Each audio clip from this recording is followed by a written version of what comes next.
Bonjour tout le monde, c'est Antoine pour Photopia, j'espère que vous allez bien. Nous nous retrouvons de retour à Lisbonne qui va se passer sur 2 jours, donc c'est un petit condensé des 2 jours. On se retrouve directement dans l'hôtel qui est plutôt pas mal à vrai dire, avec une belle chambre. Bon, c'est encore un petit peu le bordel, mais le lit est assez impressionnant. On dirait comme ça qu'il tient sur les cordes, mais en fait non, c'est juste illusion. Avec la douche ici et les toilettes qui sont derrière une vitre, donc c'est vraiment des 2 petites cabines bien sympas, donc mi-béton, mi-bois qui sont plutôt cool. Et on avait le café, etc. Pour la chambre, on a payé, il me semble, une nuit, c'était 60 €. On s'est dit, après le van, ça sera plutôt pas mal de pouvoir se prendre une chambre assez confortable. Et chose à noter dans la rue, qui est littéralement rose. Et c'est un petit peu ici, j'ai l'impression, le quartier à la cool, où il y a pas mal de jeunes qui traînent par-ci par-là, donc c'est plutôt sympa. On est quasiment dans le centre, d'où le prix.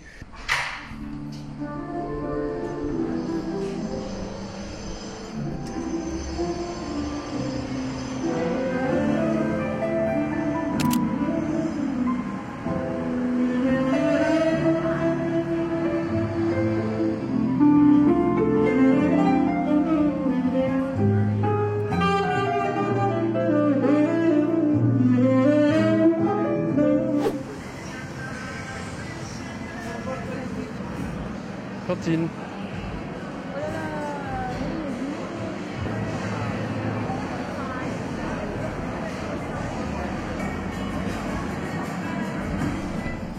C'est pas trop beau les bâtiments là-bas?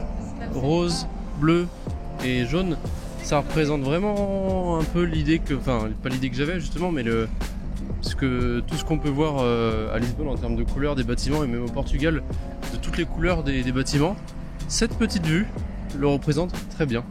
C'est vrai. Il y a un petit côté underground, on va dire, à Lisbonne sur certains bâtiments qui font... Enfin, en fait, c'est le côté des autres villes d'Europe qui sont des fois un peu moins entretenues que peut l'être, comme Paris qui a moins de bâtiments abandonnés, moins de trucs refabriqués. Et là, il y a beaucoup de bâtiments par-ci par-là qui sont un petit peu à moitié détruits ou des endroits qui sont à refaire, etc. Ça fait plus, il est un peu laissé à l'abandon, avec pas mal de tags à la ZUB un peu partout, sans que ce soit zéro. C'est le zbeul les tags. Surtout le sol est absolument pavé de partout. Il y a vraiment du pavé en veux-tu en voilà de partout dans toute la ville. Il y a un travail de malade. Et ouais, vraiment de partout. Et ça donne un charme en vrai à toutes les petites ruelles.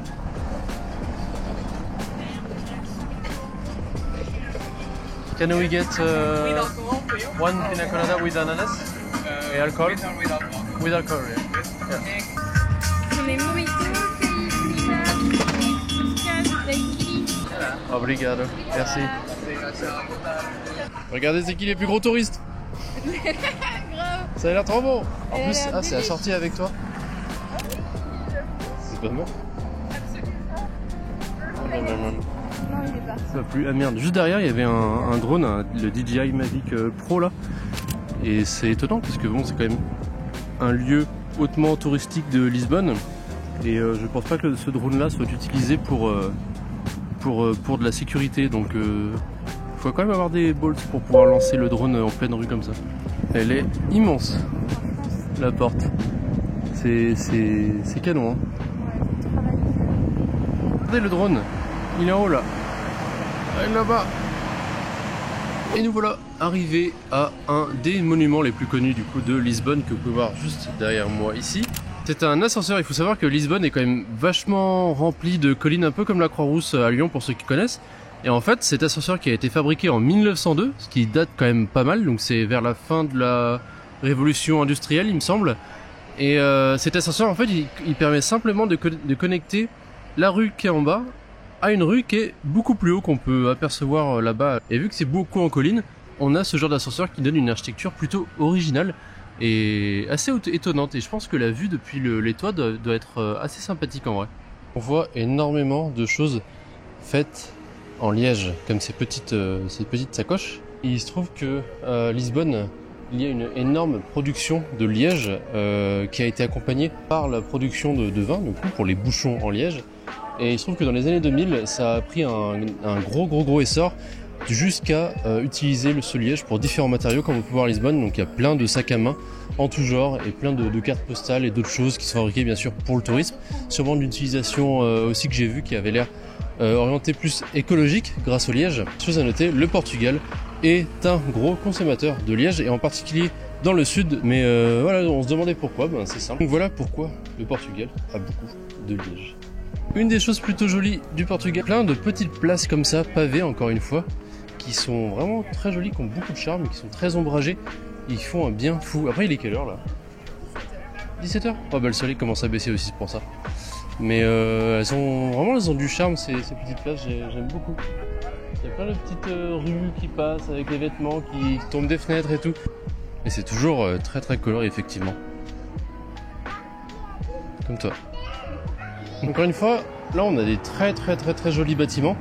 Et genre les trucs qu'on voit pas forcément en France, même pas du tout. Bah, c'est ce genre de bâtiments complètement à l'abandon qui sont en attente d'un racheteur, peut-être de pouvoir qui peut le rénover. Et c'est assez dommage parce que toute la ville a un sacré charme. Et dès qu'on passe sur un immeuble comme ça, et il y en a pas mal, et ben ça casse un petit peu du charme de la ville.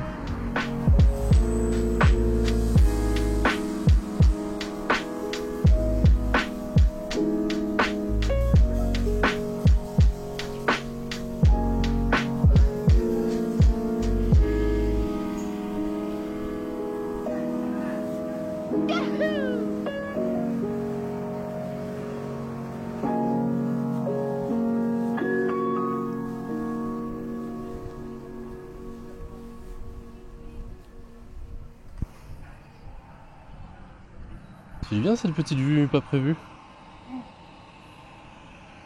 Ouais, avec le petit rooftop là, putain, ils sont bien.